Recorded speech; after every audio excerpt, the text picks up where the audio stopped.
Okay, so we're on lesson number 297 of a workbook of A Course in Miracles.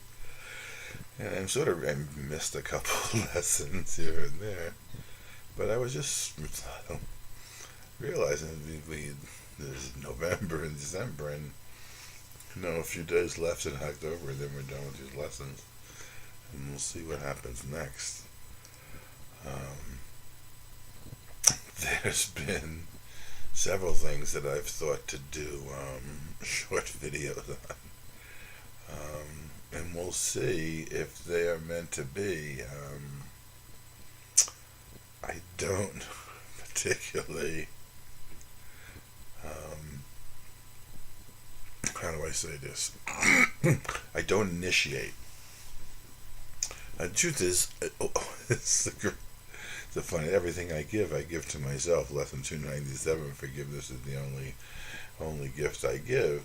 And this is entirely true, that I was asked to do these lessons, and yet the gift was to myself. In everything, that has occurred to me in the reading and doing the lessons the way I've been doing them with you all.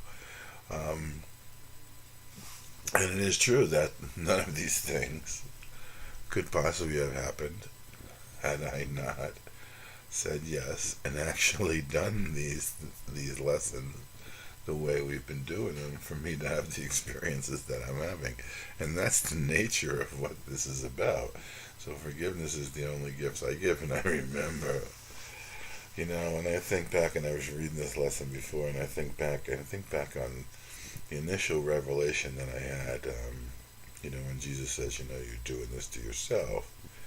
And it really was. And I say this often because the reason why I say it is because of my understanding of lesson 297. Forgiveness is the only gift I give. Forgiveness is the only gift I give, because forgiveness is the only gift I want. And everything I give myself. This is salvation's simple formula, and I, who would be saved, would make it mine to be the way I live within a world that needs salvation. And that will be saved as I accept the atonement for myself. And yes, in my initial revelation of the oneness of the Father with the Son, I recognized the fact that I was saved, and that God is love, and therefore so am I. And there is not a possibility that there's a God of vengeance seeking to get even with me for something that I did. All that is what forgiveness allowed me to come to understand, that I was mistaken in my thinking, and in my experience of the Holy Spirit writing my mind, and of God revealing himself to me. When I came out of that experience, the only thing that I ever wanted people to know was that it is true that God is love, and therefore so am I, and so are you, and that forgiveness is not because we are guilty.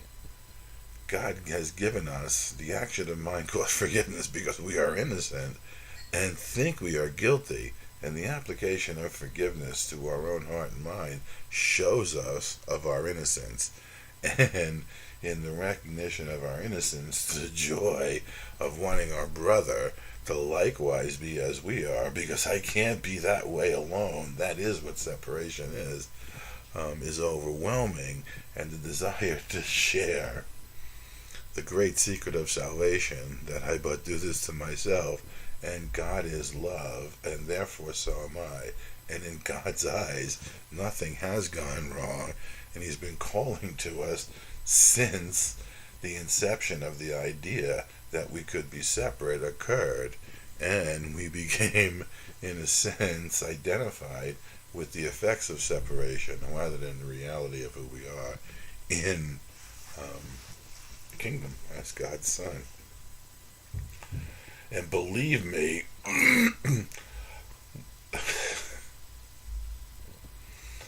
I know this world needs salvation, because I know I needed to understand that I was saved, and in the recognition of the fact that I am saved, there was a loosening of the grip that I thought this world had on me. There was a loosening of the fear in my heart and my mind, and the ever-present foreboding that God was out to get me, and one day would. The only thing God was out to get was his son back to the recognition of who he was, and the certainty of the fact that his reality is love, and there is nothing beside that. Father, how certain are your ways? How sure the final outcome? Yes, the outcome is certain. Oh.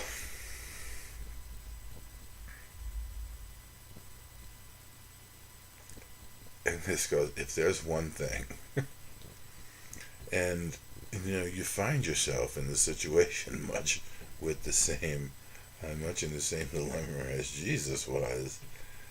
I know of my own salvation, your salvation, and the salvation of the world. I know the outcome is certain.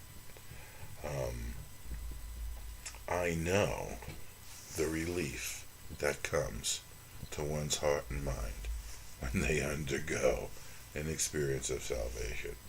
And I know that in the experience of salvation must be the recognition that everyone is saved as one, and that it is not personal to me alone.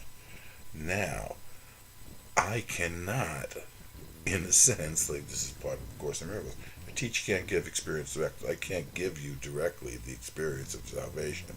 Yet, as this lesson is saying, I can in my own heart and mind allow myself to be in a state of mind where I recognize your innocence beyond whatever this world seems to have. You seem to have made of yourself, or I seem to have made of you. All of that was out the window in the moment of my own revelation and salvation. And the recognition of that keeps me contemporary in my mind now. So the appearances don't fool me. I have always desired nothing but for my brothers to undergo an experience whereas they saw what I saw, to free them from the thinking that I know haunts them, because I knew that thinking haunted me. And in the experience that I had was the motivation to continue with the following of the guidance and directions that Jesus was given to me. And in the willingness to follow that comes the ability to no longer have to feel guilty about your own thinking and the thought and the decisions that we make. Now, what more can I want? Thanks be to you for your eternal gift, and thanks be to you for my identity. Thanks be to you for our shared identity that can never be threatened. It's impossible for me to know what it is in your mind that you must look at directly and forgive yourself for in order for you to begin to undergo the experiences of union with God, so as to dispel yourself of the idea that something's gone wrong and you have sinned. Okay? Now, I know it is possible for each and every one of us in an instant to utilize the action of mind, which is forgiveness, in a moment when it is our mind and our hearts are ripe for the experience.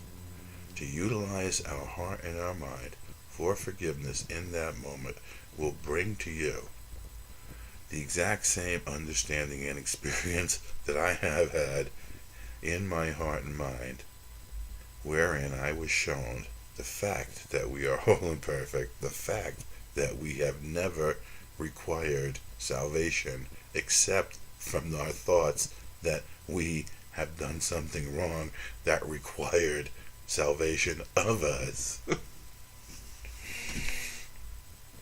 And I know you can and will. This is Jesus.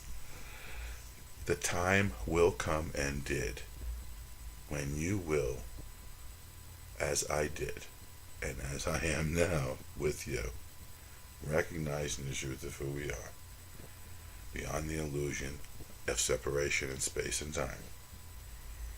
and we will no longer need this classroom any longer, for it will have served its purpose, and we will be willing to pass it by.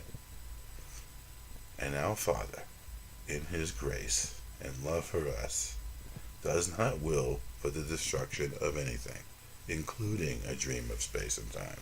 But what He does will for, and since His will and our will are one, He does will that each one of us, by our own election, by our own decision, choose to release themselves from the dream of guilt and fear and death, which is what space-time is, in order to remember who we are as eternal, whole, and perfect now. You are God's love. Forgiveness is the only gift I give because it's the only gift I've ever wanted. And in forgiveness, all things, forgiveness offers me everything I want. So I will continue. I feel like I'm in Oneness. And it comes over me. It feels like I'm living in a vortex that Abraham talked about. I don't know how to talk about this, but you can feel the motion. You can feel the action of eternity. You can feel the motion of infinity in this sort of spiraling. I don't know how to say it. You get tunnel vision, and you only see one thing.